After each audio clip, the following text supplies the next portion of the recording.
everybody. In this tutorial I'm going to be showing you how to do this amazing popcorn stitch border.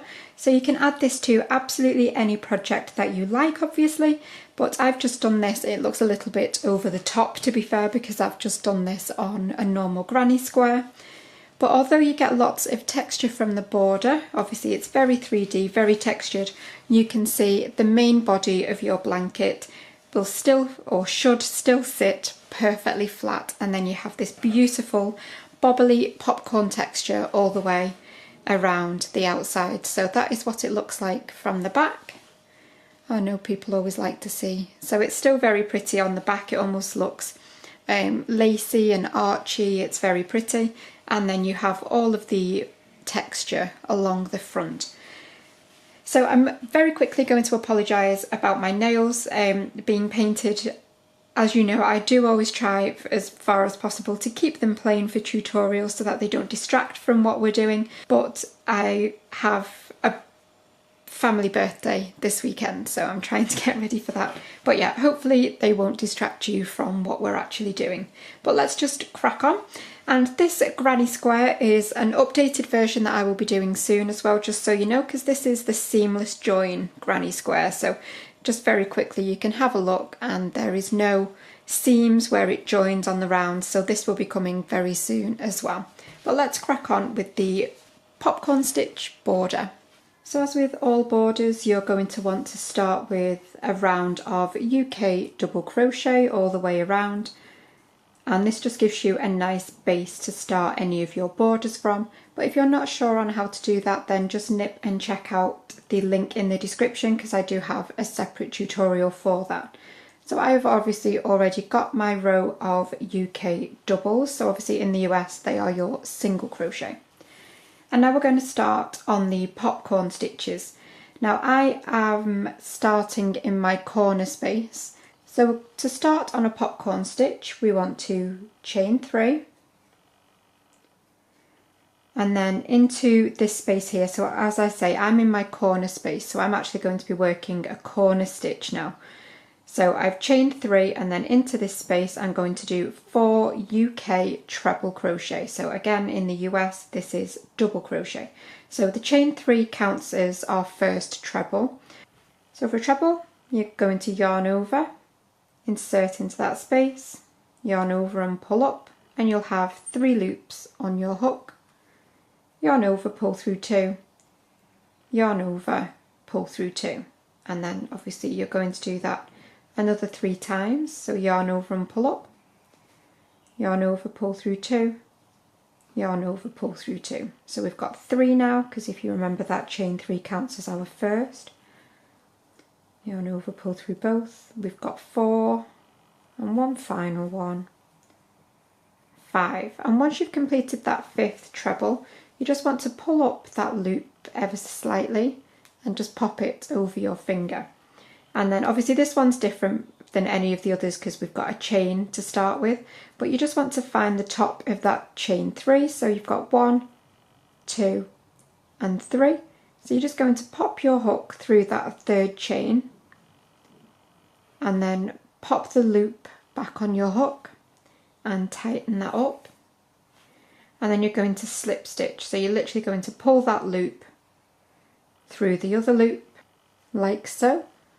And then to finish off a popcorn stitch, you always do a chain 1. Now that doesn't count as a chain, it is part of that popcorn. So you can see that that closes those stitches together at the top and makes the little popcorn shape. So remember, that chain 1 we just did doesn't count as a chain, it is part of the popcorn.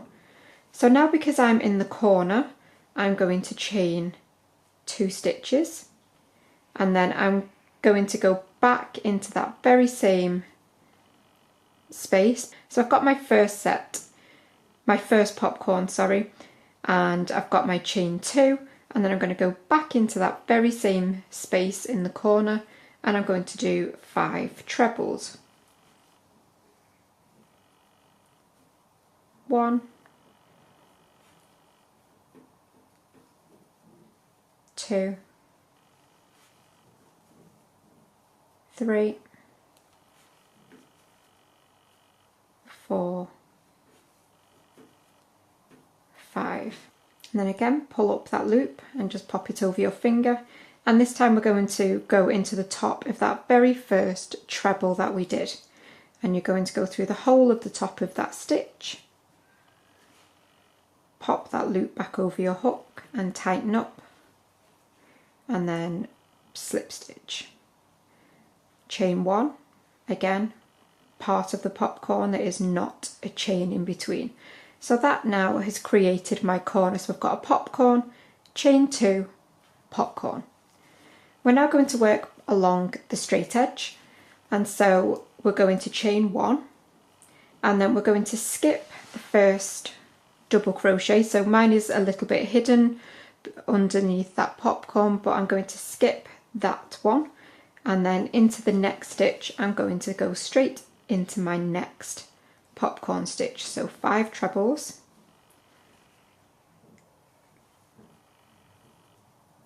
2, 3, 4, 5.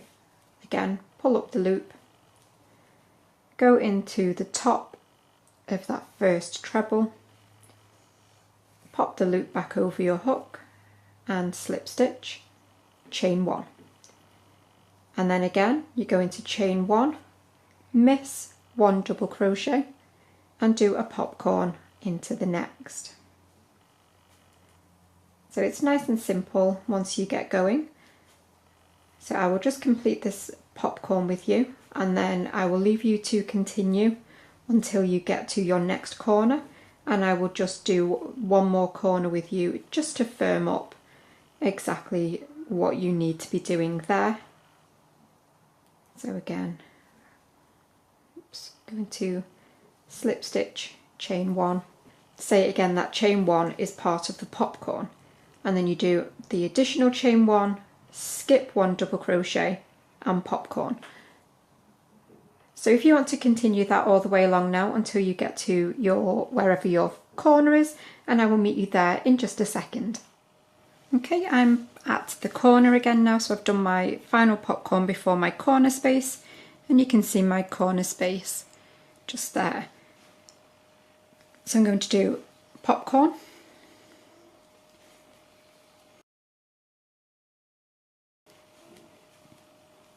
three, 4, 5. So you're just going to complete your popcorn as normal, pull that through, chain 1, but for the corner, instead of only doing a chain 1, we're going to do a chain 2, and then back into that same space you're going to do another popcorn stitch.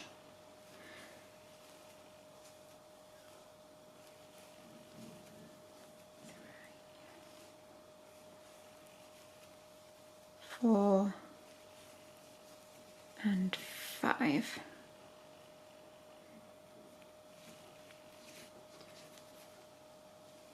Slip stitch, chain 1 to finish off your popcorn, and then you're back to just doing a chain 1, skipping that first double crochet and starting your popcorn in the next, and then you'll be able to do that all of the way round. So I will leave you to complete that the rest of the way around, and then I will meet you one final time to close off, and then your popcorn border should be complete.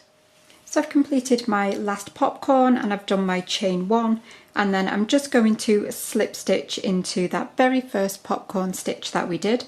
So if you turn your popcorn stitches slightly towards you, you will be able to see the top of your stitches. You should have a little tiny loop, a little tiny hole there, and you're just going to pop your hook through that stitch and you're going to slip stitch.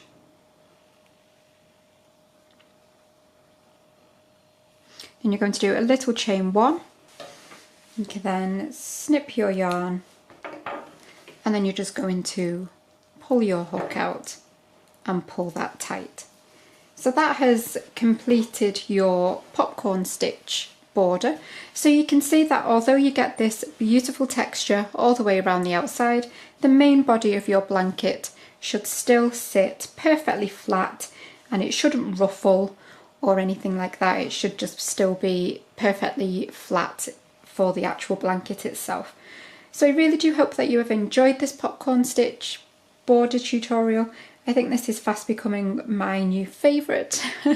But do also check out the playlist that I have linked here for all of the other borders that you might like to have a look at for future projects, and I will see you for another tutorial very soon. Bye for now.